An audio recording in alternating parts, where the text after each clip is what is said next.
Well, a typical example is ourselves, JAPEX.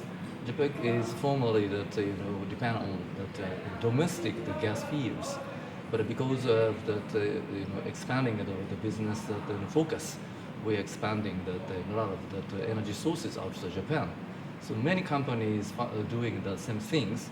At the same time, as I emphasizes that we are now process of liberalizations of energy industries.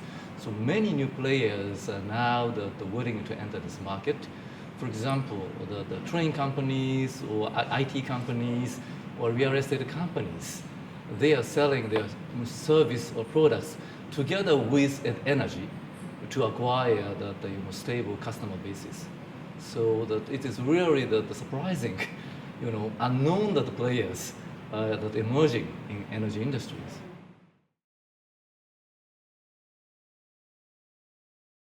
Well, it depends because that in order to compete in the environment where the gas price is not so very high from the viewpoint of the suppliers, so we should put our every effort to reduce cost.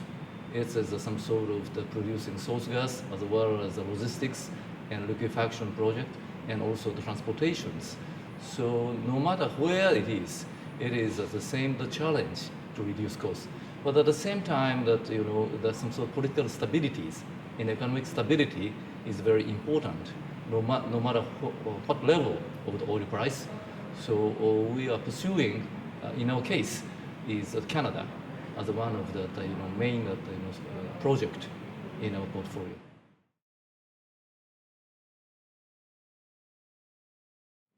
Okay, as I said, Japan is import almost all of the energy from outside of Japan.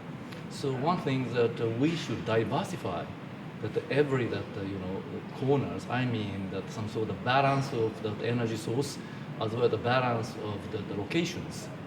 So that now that METI is pursuing that energy mix targeting for 2003, some sort of well-balanced energy portfolios around 20% is renewables and nuke and LNG and others. So we should show that the balanced portfolio. At the same time that we are heavily dependent on the Middle East, as you know, Middle East is instability from the political and geopolitical point of views. So therefore, we should expand the energy source outside the Middle East, including North America, Australia, and maybe other Asian countries. That should be one of the key points to reinforce our energy security.